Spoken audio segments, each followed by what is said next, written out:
This is LOA Recon with Good Vibe Coach Jeanette Ma, where we explore the ins and outs of conscious creation to manifest our favorite dreams come true.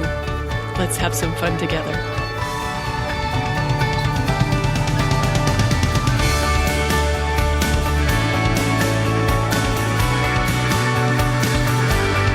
Welcome and thank you for joining me for another episode. I'm recording this with a very special guest who is the most adorable guest I ever recorded with, but for purposes of the official record, we're going to call this guest, hello buddy, a baby orphan feral kitten. Shall we go with kitten? Oh my word, adorable. Sable's on the other side of the door. She's real curious what's going on in here, so we're going to have a short and sweet, distraction-free episode. That's what we're having, buddy. Okay, here's what I wanted to talk with you about in my working notes. The title is Make the Call Now. I hope I come up with a better title, but here's what I wanted to ask you. Can you call it a success even before you know that it is? Or can you know that it's a success even before universe agrees with you? Like in absence of the evidence you want to see, before reality's giving you the score, can you decide that this is a win? Whatever it is you're dealing with or working on? Can you really, truly mean it when you say everything's working out perfectly, instead of holding your breath and needing universe to show you how that's so in order for you to believe it and continue holding that? Because that's so easy to do when things are the way we like them, right? When all the news is good and it's unfolding just like we want. Yeah, that's easy to believe. But what about when it's not? Can you still hold the mantra that all is well and getting weller, as Abraham would say? Can you know that it's unfolding perfectly, even when it's not what you wanted it to look like? I think Bashar has called this the manifesting echo before. Like when we say, hey, life is good, and then universe gets you fired, or the car's got to go into the shop, or the lover leaves, or the body says, hey, how about a strange new symptom for you today, or whatever. And that's our chance to prove that we meant what we said when we said everything's working out perfectly, and then it doesn't seem to be. Do you give up the instruction or can you hold it? I mean, the question really is, do we let reality dictate how we're telling this story? Or I should say, our interpretation of reality, because we're making up all these meanings. If we need things to look the way we want them to look before we can really mean it when we say everything's unfolding perfectly, that's the Muggle way.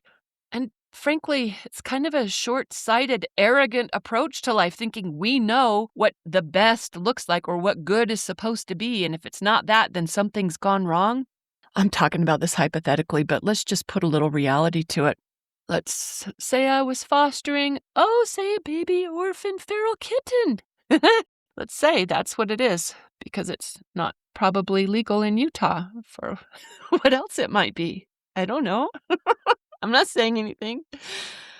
Anyway, we got a baby orphan, and I'm doing all the things to get it what it needs, including a connection to an experienced rescue who's willing to take over and raise it for release in the wild.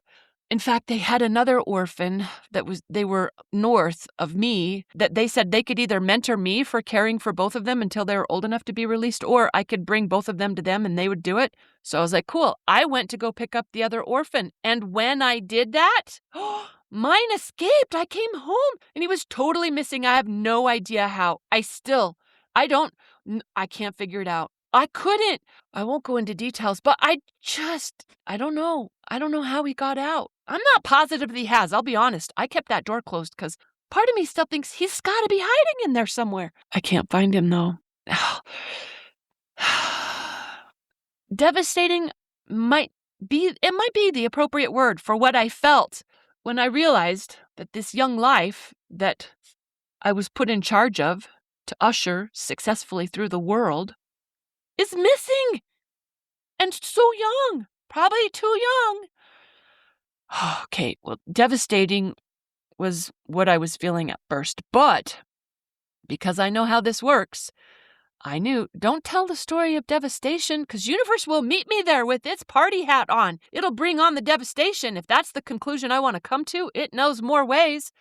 Look, I'm all about making smarter conclusions than that. Oh my gosh, this guy. Where are you trying to get to, bud? You don't want to be on the computer. No, the computer's not for you. No. Okay, so I decided I should replace devastation with, hey, maybe use your manifesting skills and decide that something really good is happening. Some way, somehow, I don't know how, but something really good is unfolding for these orphan babies, both of them. And I don't have to know it or see it or understand it in order to decide it, because I'm cool like that, all right? Something really good is happening now, and that this is the best for everyone involved. I mean, it has to be, right? Because everything I did was out of pure inspiration. I mean, so much joy, so much delight. How could it not be good when I was operating from those vibrations? It wasn't out of fear. Okay, it might have had maybe a little judgment of whoever orphaned these babies by doing something to their mom. Okay, I might have had a little bit of that, but I know to focus on the good parts. I've been in rescue a long time. I don't get sideswiped by that stuff. Usually I really don't. I don't think I was. It was mostly just good vibrations. Especially, that was easy to find because there's help for these babies. Like, we know what to do. We've got resources, and I'm well suited for this job. I thought I could be their cooperative component to Happily Ever After. In fact, this is part of my Happily Ever After to play this role. Oh my gosh. He's chewing on my ear. Oh my gosh. And then, so, I'm rolling my routine, good vibrations through and through. And then my freaking baby disappears. Oh, that's not cool, universe. That is not what our Happily Ever After looks like. But I also know where that resistance is going to take me. So I know, chill the heck out with that routine, Jeanette, because what serves me and these babies way better is telling the story of everything's working out perfectly, that everyone lives happily ever after, everyone is thriving, healthy, and happy. I just got to find that channel and stay tuned there. All right, I know that. And I was good at it. I just used past tense was. I was good at it for a minute. All right. So I'm telling a better story and setting traps because they're supposed to be ridiculously easy to catch. Like they'll walk right on in them. They're supposed to be so easy to catch. All right. So the first day the traps were out, it was pretty easy to feel optimistic, to feel like, all right, yeah, I'm watching a happy movie unfold, even if I didn't understand this particular scene. It's got to have a little drama. Okay, it's fine. We'll have a little. But the next morning, when I woke up with a heaviness, oh, don't you hate doing that? Like, for a minute, you forgot, why did I feel so bad? Oh, and then I remembered why I feel so bad. I got a heaviness on my heart. And I didn't at first remember what it was from. But then I remembered why I felt so low. I remembered I'm missing a baby that I'm responsible for, or that I feel responsible for. I let him escape. I think he's too young to survive on his own. I've messed this up. I'm a bad person who does bad things, even when she's trying to do good things. That's why I felt so bad. And I realized, well, that's how long I could hold it. It wasn't 24 hours even. Universe didn't show me my baby back, and I gave up my happily ever after story for the, I messed it up story for the what have I done story. And look, I know my work is to find my way back to something really good must be happening. And you know what helps me get there? Remembering all my fellow creators who have done this routine so brilliantly. They inspire me so well, like the massage therapist who got fired and said, wow, something really good must be getting ready to happen. And then it did. Like she got a way better gig handed to her. Oh, someone at GVU just did this too. I didn't ask permission to share details, so I won't. But I know that's all I got to do is find my way back to whatever feels better. Any thought that feels better is going to help me get there. Thoughts like, well, you know what? At least he got an extra week of good food and hydration and shelter. Maybe that'll make a difference. Maybe he knows where his mama is. I don't know. Maybe our resident mama will take him in. I don't know if that happens. Maybe it will. Or maybe he'll still show up. Maybe later today he'll show up. Someone is nibbling on my ear. Oh my gosh, you're so adorable. I mean, why do I think if I'm not involved, he's not going to be okay? That's kind of arrogant. Nature knows a way. He's got guidance too. It can work out for him in lots and lots of ways. And maybe this other orphan wasn't meant to be partnered and raised with that guy. They are so different. Mine was completely wild. This one wants to eat lunch on my lap. Like, for real. He carries his food as much as he can back to my lap to eat as close to me as he can get. He had his first meal standing on the back of my neck. Oh my gosh, he's so freaking cute. It's almost too much cuteness. Oh. In fact, how about if I just focus on how this other orphan is getting great care and attention? Lots of people are rooting for this guy, and he is hilarious. In fact, I'm giving him a ride to his next family now, so I'm going to wrap this up and say, let this be a reminder that It's a skill to be able to hold the story of what you want in absence of the evidence. That's masterful manifesting. Not everyone can do it, but man, when you get a chance to practice, embrace it. In fact, you know what? Last night I was thinking maybe God gave people kids so we could learn how to not worry, because it just seems like kids inspire a lot of that. I know this isn't a kid, but it's as close to one as I'm getting. And it's good practice. It's good practice in how to not worry. I don't know how y'all do it with your human ones. This seems really hard. Like how to not be in charge of their every move, of everything they experience, how to let them go and live their lives, even when you think it might put them in danger. I mean, that's tricky business. Hats off to all you parents out there who are rocking that routine. You're making it look easy, which I know it is not. Of course, not everyone's out there trying to trap and dispose of your kids, I hope. Anyway, you know what? One thing I did learn from parents, at least from mine, it's the power of because I said so. That could come in handy here. Like how to know it's all good because we're creating it so, because we said so. Not because we see so, but because we decide so.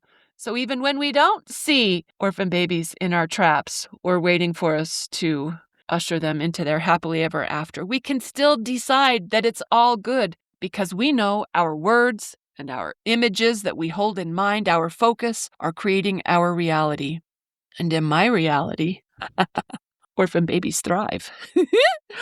Oh my gosh, can I tell you something? In the process of looking for our baby last night, Chad found last year's baby skunk living right where I wanted him to, right where I hoped that he would, under the chicken shed.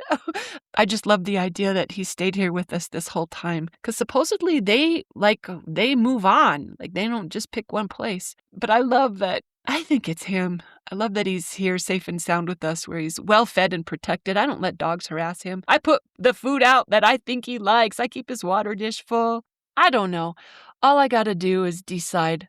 I don't know for sure the details, but what I do know for sure, what I am practicing knowing for sure, is that everything is working out perfectly here. Everything is working out perfectly. Over and over and over again. That's what it always does, doesn't it, little guy? Yes, it does. So I just remember, what do I want? What am I about? What am I creating? And answering that question repeatedly as many times as we have to train ourselves into that line of thought instead of any other that I'm not even going to repeat because I'm smart like that. That's all we got to do to let everything that we ever wanted manifest in our 3D reality. Know it first. Don't require universe to show it to you in order to believe it. It might take some practice, but hello, you can do it, right? You're the best there is. Getting better at it every day. All right, hope you got some inspiration from this. Thanks for listening and happy manifesting.